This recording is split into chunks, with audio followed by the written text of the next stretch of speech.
दुखर बहुत ऊर्ध्व को प्रकृत चली मुझे सम्मानित करें बोली खुशी मत लगे मुझे कम आरंभ करी से मत भगवान बोधे आशीर्वाद दे सारी तेणु मत ईश्वर जो इन्स्ट्रुमेंट भाव व्यवहार कर समाज किसी करने को से जिन सब जीवन सारा ईश्वर के पाखे कृतज्ञ जे मत सी आज ठिया जो साहाय्य कर माने अन्य मान प्रेरणा पाल्टी से जीवन भी आशा कर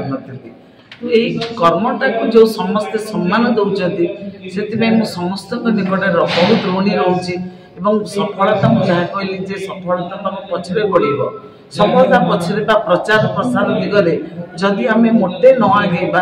तेणु सफलता आम निश्चित भाव पाइबा तेणु मोर केवल समस्त को से अनुरोध कारण मो प्रचार प्रसार बहुत दूर रही कम पर्यटन कर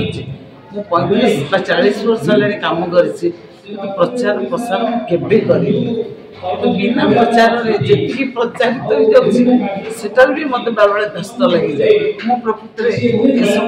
केवल कम करे कर्म उपर विश्वास करे भावे जे जो कमटा कर मो बापा जब आज रास्ता पड़ी था मुझे आनी था मुझे गोटे प्रचार प्रसार करना जहाँ मुझे छाती धरी से धरी रही मो बापा माँ तो समस्ते जो वयस्क छोट पिला जन्म भी पिला करड़ी चली यंग पिला बहुत पाई स्त्री लोक मैंने साइकेल पेसेंट बुली आनी एवं कितु डेस्टिट्यूट संख्या बदली जाइए बहुत उच्च शिक्षित पिला माने उच्च शिक्षित बापा माँ रास्ता को छाड़ी दौरान रास्तार मुझे धरिकी आणुची माने मु भी कांदी पकाए केड़े निष्ठुर पिला माने तो से कौटी ना कौटी संस्कार दबार बहुत भूल रही जाइए जोटा कि यही भाया पिला माने बाहर चाकचक्य बहुत देखा भीतर निज बापा माँ को से गणा कर रास्ता को छाड़ी जाइए जोटा कि आज फलाफल देखुची जो संस्था मुझे करी प्रथम नौली रास्तार डेस्टिट्यूट रोगी मानक बहुत गुड़े थे भिकारी कि भिकारी की आसुना केवल देखुची बहुत प्रतिपत्तिशाली पिला माने बापा माँ मान को रास्ता को छाड़ी दौरान से जदि से निजे इच्छा कले घर को फेरिया पिला बाट बंद कर तेणु से जहाँ मैडम रश्मि मैडम कर गोटे सफल उद्योग से भीतर जो प्रतिभा अच्छी विकसित करे गोटे समाज गोटे भल स्थान देती से मो सहित बहुत खुशी अच्छा रिटायर 3 वर्ष सबतक समय मुझे संस्था दूसरी यही कम दूसरी सब ईश्वर आशीर्वाद आम समस्त आहरी आगे सरकारी चाकरी समाजसेवी केमी लंबा रास्ता बोली प्रकृति मुझे भाविनी मुझे प्रथम कथा यहाँ भावी नी मो भीतर कौटी ना कौटी मो प्रेरणा था मुझे रेगुलर पाठ पढ़ा बेले दयाश्रम जाऊँगी इनभैलिड लोक मैंने देखी देखी मो मन भर आसाला ये सेवा कर आनंद पाऊँच जीवन जब मत के सुजोग आसे एमती लोक नहीं रही तो से मनीष जो कहते गोटे स्त्री लोक जहाँ गोटे माँ हवा चाहे तो मुझे मातृत्व लाभ कली मोर कम कम बयस 22-23 वर्ष 80 वर्षर वृद्धा लोक मत माँ बोली डाकिले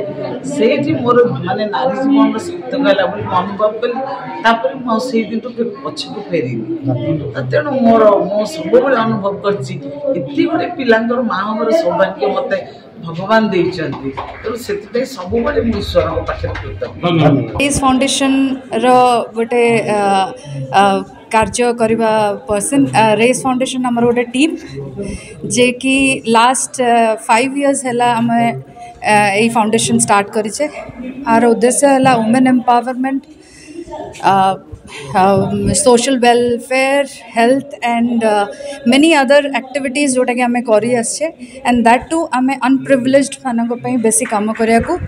उत्साह करूछे चेष्टा टिके करूछे जति कि हेई परछि बहुत गैप अछि आम सोसाइटी और कम्युनिटी रे पांच वर्ष बहुत कम किसी कार्य शो करने बट मत लगे गोटे ड्रॉप भी जदि आम करें दैट इज मैंने आम एनफ से गोटे ड्रॉप कंप्लीट करने ऑर्गेनाइजेशन आम आरंभ कर एनी ऑर्गेनाइजेशन है फॉर एवर आज आमे माने करुचे बहुत लोग जोड़ित हेबे से माने सेटा को कंटिन्यू करेंगे मेंबर्स अल्प अच्छा धीरे धीरे बढ़े एंड मेन है से जो ऑब्जेक्टिव आ उद्देश्य को किए चिन्ही पारला और से थरे जोड़ी पारला सेतिकी थैंक यू तो बाबू एपरी एक शिल्पपति जे सबुठ ग्राउंड रू भारत वर्ष देखिए जदि तलू ऊपर उठी आ देश विदेश में ओडार परिचय आनबार साहय कर कंपानी जरिया रुचिर कार्यक्रम जरिया किंतु से गोटे एभली गोटे आरएच फाउंडेशन करी रश्मि मैडम महिला मान आगू नबारे हैंडिकैप पिला को आगू नबारे बात्या बन्या समय ठिया हबारे गोटे बड़ प्रयास एटा प्रशंसनीय प्रयास ये प्रयास को आगू बढ़ापी आम समस्त सहयोगिता हाथ बढ़ाऊँ।